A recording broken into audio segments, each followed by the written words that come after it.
Herzlich willkommen, liebe Jungfrau, zu deiner Tarotkartenlegung für den Zeitraum vom 10. Februar bis zum 19. Februar. Das ist die dritte Dekade im Sternzeichen Wassermann und wir befinden uns jetzt mitten in der Luftenergie vom Wassermann. Man spürt aber schon langsam die Wasserenergie vom Fische. Das beeinflusst uns alle unterschiedlich stark und da möchte ich mir heute anschauen, wie diese Energien bei dir ankommen, liebe Jungfrau. Zu der aktuellen Dekade, wir haben über die gesamte Dekade hinweg abnehmenden Mond. Ja, schauen wir mal, wie diese Dekade bei dir ankommen wird. Eine Karte für dich, liebe Jungfrau. Eine Karte für dich, liebe Jungfrau, für diese kommende Dekade.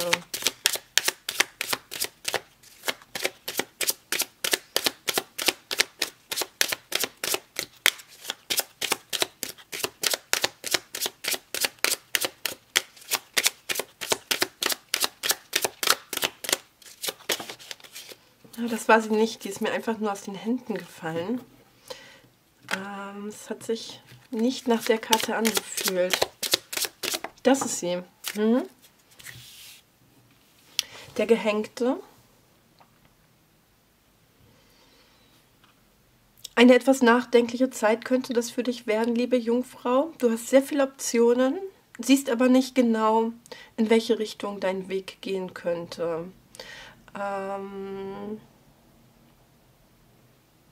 Tatsächlich wird es notwendig sein, dass du in einer gewissen Hinsicht, auf einen Aspekt in dein Leben bezogen, deinen Blick erweiterst, die Perspektive zu diesen Aspekt wandelst und so eben auch eine bewusstseinserweiternde Erfahrung machst. Das ist der Sinn und Zweck dieses Gefühls des Hin und Hers. Ne? Es könnte halt wirklich sein, dass du jetzt erstmal zunächst nicht genau weißt, was dein nächster Schritt ist. Da solltest du dir auf jeden Fall genug Zeit lassen, um darüber nachzudenken und es könnte sich dann plötzlich für dich eine neue Möglichkeit eröffnen. Durch einen Perspektivwechsel. Auf welche Lebensbereiche bezieht sich das bei dir?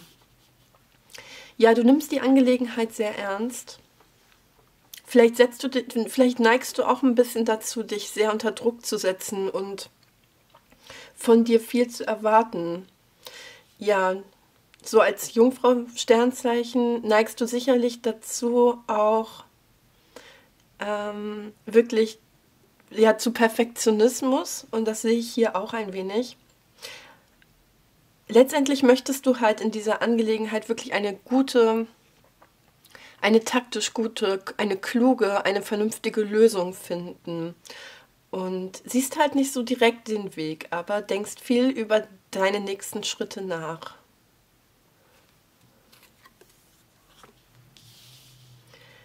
Die Karten empfehlen dir an dieser Stelle, mehr auf deine Intuition zu hören und deiner Intuition auch zu vertrauen, deiner inneren Stimme. Denn du hast hier schon die Möglichkeit, sehr weit in die Zukunft zu blicken und vorauszuahnen, was da auf dich zukommt. Und dieser inneren Stimme solltest du in dieser Angelegenheit vertrauen. Das wird dir helfen, die richtigen Entscheidungen zu treffen. Du wirst erfahren, dass deine soziale Umgebung, dein Umfeld auf deiner Seite ist. Besonders zum Ende der Dekade hin, ab dem 14., 15. Februar, wirst du merken, dass du dich sehr auf deine Freunde, auf deine Familie, auf deinen Partner oder Partnerin verlassen kannst und wirst hier sehr auf Loyalität und Unterstützung und Zuspruch stoßen. Und auch du möchtest für diese Menschen da sein. Und es könnte vielleicht auch sein, dass du einen Freund oder eine Freundin, einen Menschen, der dir nahe steht, auch zur Seite stehen wirst in einer gewissen Angelegenheit. Wir schauen mal, auf welche Lebensbereiche, mit welchen Herausforderungen diese Situation einhergeht.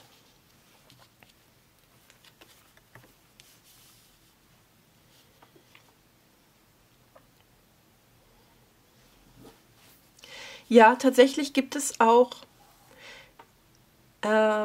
viele sehr positive Entwicklungen, die sich jetzt gerade zeigen in deiner Umgebung. besonders im familiären Bereich gibt es hier Aspekte, die regelrecht aufblühen und dich tragen und unterstützen. Ich kann mir vorstellen, dass du hier mehr, dass diese Situation sich mehr hier auf deinen auf deinen Beruf beziehen, auf deine berufliche Situation und dass du hier wichtige Entscheidungen triffst, aber dass du dass dein Privatleben aktuell sehr, sehr gut läuft. Das ist eine typische Familienkarte. Also Familienplanung ist jetzt auch gerade begünstigt.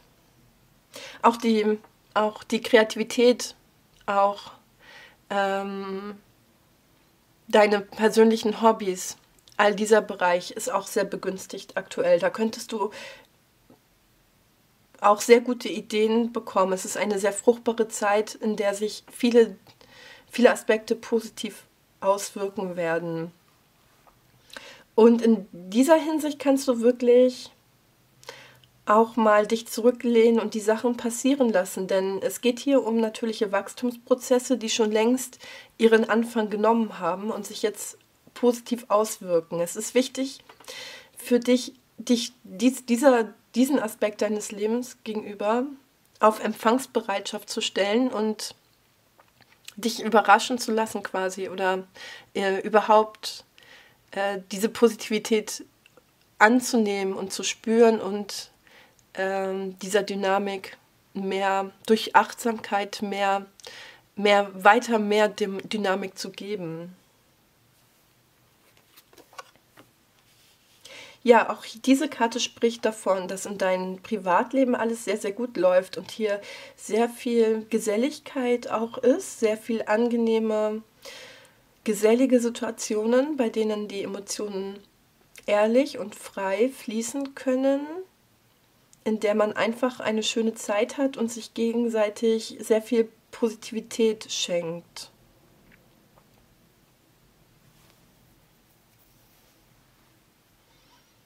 Ja, vielleicht überlegst du auch viel, was du jetzt aus dieser positiven Energie machen möchtest. Vielleicht überlegst du, wie du diese Positivität dauerhaft festigen kannst, was jetzt dafür der nächste Schritt wäre. Das könnte ich mir auch vorstellen. In der Vergangenheit konntest du in Bezug auf deine Familie oder deiner Partnerschaft oder Freundschaft auch gewisse Konflikte lösen. Es gab hier sehr viele gute Kommunikation, die zu einem Frieden geführt haben, die auch zu klaren Absprachen und guten Kompromissen geführt haben.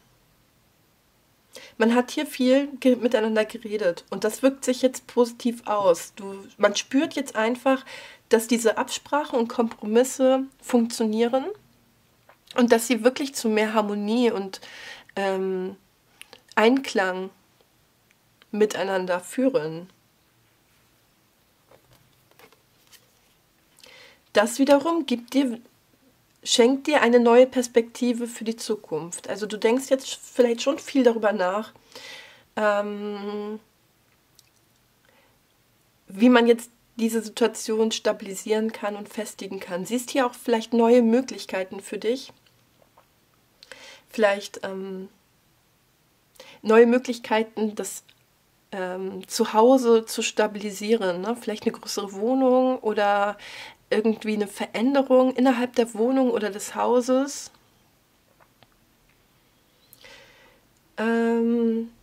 Es sind vielleicht auch neue berufliche Perspektiven, die dir jetzt bewusst werden, die du vorher vielleicht noch gar nicht richtig sehen konntest oder die vorher für dich noch nicht realistisch waren und plötzlich realistisch werden. Du siehst hier einen neuen Weg für mehr finanzielle Stabilität und auch immaterieller Stabilität für dich in greifbare Nähe.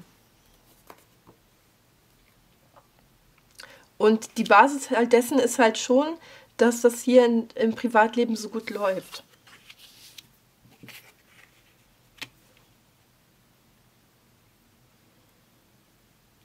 Ja, ich sehe hier sehr viel Ernsthaftigkeit bei dir, der Hohepriester in deinem Unterbewusstsein.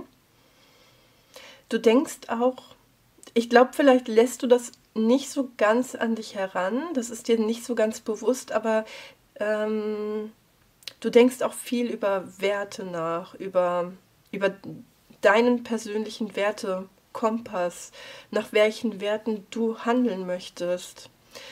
Das ist halt auch ein wichtiger Aspekt dieser Entscheidung. Ähm, die du hier treffen musst.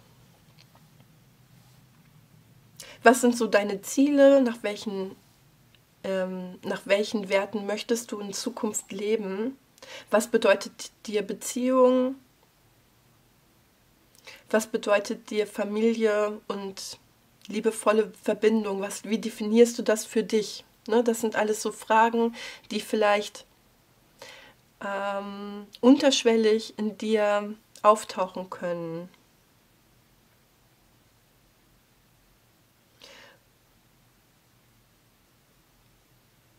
Und vielleicht gibt es hier auch so in dir selber gegensätzliche Positionen, die dir jetzt bewusst werden. Und dir wird einfach klar, dass du dich für etwas entscheiden musst. Das ist hier so eine Folge, ne? Von 9 Kelchen auf 10 Kelche, sehr positiv. Zeigt mir einfach, dass du einerseits aus dieser Geselligkeit und diesen Einklang in deiner sozialen Umgebung auch noch mehr draus machen kannst, dass du das tatsächlich stabilisieren kannst und dass du darin auch persönlich Erfüllung finden wirst und dich vollständig wie am richtigen Ort zur richtigen Zeit fühlen wirst. Ja, so eine Vollständigkeit, als würde dich das einfach ergänzen und das gibt dir natürlich sehr viel Selbstbewusstsein und Zuversicht. Und du wirst hier auch sehr dankbar für diese Ereignisse sein und diesen Menschen um dich herum sehr viel Wertschätzung entgegenbringen und auch wiederum sehr viel Wertschätzung erhalten. Es ist sehr gut, dass dein Privatleben entsprechend läuft, weil im beruflichen sehe ich, dass du gerade zurzeit einfach nicht viel Ehrgeiz zeigen kannst. Im beruflichen kann sich das im Moment so zeigen, dass du da ein wenig stagnierst, weil du halt eben keine richtige Zielsetzung gerade zur Zeit vor Augen hast. Und irgendwie glaube ich, dass du zwischendurch das Gefühl haben könntest, dass du gar nicht so richtig motiviert bist, dass es dir an Antrieb und Motivation fehlt. Das ist natürlich dessen geschuldet, weil du so viel Energie brauchst, um hier an deiner Strategie und an deinen Vorhaben zu arbeiten. Ne, das kostet ja einfach Kraft und Energie, die du dann halt, ja, nicht, die dir dann halt, wenn es um die Aktion geht, fehlen könnte. Das ist halt eben nur eine Phase und das geht auch dann wieder vorbei. Es ist wichtig, also man muss hier schon sich ein wenig die Zeit nehmen und ein paar Tage das akzeptieren, dass es einen an Motivation fehlt. Aber es gibt dann halt auch wiederum den Moment, wo man genug Energie aufgetankt hat und man sich selber wieder da rausbringt. Ich würde dir empfehlen, diesen Moment gut abzupassen. Ja, deine soziale Umgebung ist stabil. Das gab es hier ja schon. Viele andere Hinweise dafür. Du ziehst auch gewisse Grenzen. Du weißt auch genau, zu wem du loyal sein willst und zu wem nicht. Du hast hier ganz klare Vorstellungen. Klare Absprachen sehe ich hier auch, dass einfach die Situation auch klar und fest und gesichert ist. Die Absprachen, die ihr hier in der Vergangenheit gemacht habt, die funktionieren einfach. Und das gibt dir halt auch wirklich sehr viel innere Stabilität. Das lässt dich wieder richtig stabil werden.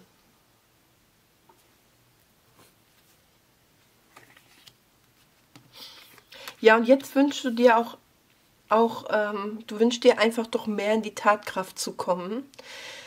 Ähm, Ich kann mir hier vorstellen, dass es innerhalb deiner Familie oder deiner Partnerschaft auch konkrete Pläne gibt, dass ihr habt euch auch etwas vorgenommen,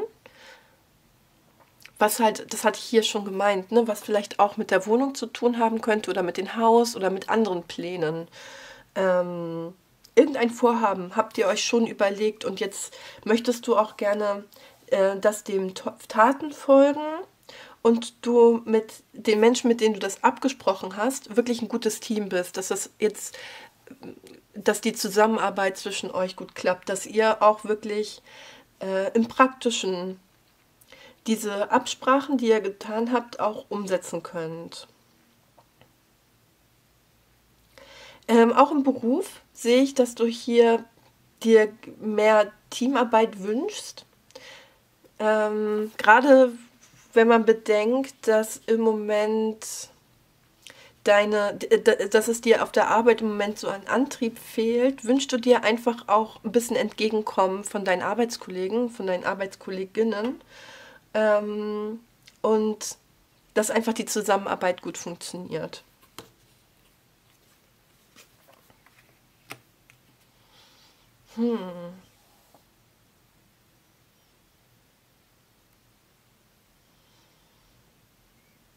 Ja, aber ich glaube, ja, also negative Gedanken zum Ende der Dekade hin könnten sich aber schon negative Gedanken in dir breit machen. Ich sehe hier auf jeden Fall eine Neigung von dir, zu selbstkritisch zu sein. Der Perfektionismus könnte dir hier in dieser Dekade zum Ende hin besonders im Weg stehen. Und ich glaube, du erwartest hier viel zu viel von dir. Könnte sein, dass du enttäuscht von dir selbst bist, dass du hier nicht ähm, so motiviert arbeiten kannst, wie du es von dir gewohnt bist. Und das kann zu sehr negativen Gedanken führen und das muss überhaupt gar nicht sein. Verlass dich lieber auf deine Umgebung. Ne? Verlass dich mal auf die anderen zur Abwechslung. Hier gibt es so viel Positivität, auf der du getragen werden kannst. Und das ist auch mal das kann man auch mal machen. Das ist jetzt sinnvoll. Also pass ein bisschen auf, dass du nicht zu streng mit dir selber bist. Es gilt hier auch wirklich, diese negativen Gedanken zu überwinden. Was sagt die Mondenergie zu deiner Situation? Träume brauchen einen Plan. Ja, den arbeitest du ja hier aus. Vollmond im Stier. Stier könnte schon irgendwie eine wichtige Rolle aktuell in deinem Leben spielen. Träume brauchen einen Plan. Und es ist, glaube ich, auch wichtig hier mit der Karte. Es hängt, dass es nicht nur alles alleine an dir hängt. Ne? Sei nicht zu streng zu dir selbst. Und was haben wir hier noch?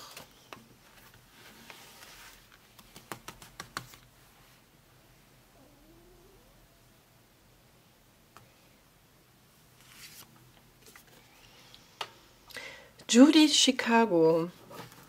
Sie war Krebs. Vielleicht spielt Krebs auch eine wichtige Rolle, obwohl ich das jetzt hier nicht so viel sehe. Du musst wissen, was du willst, um es zu werden.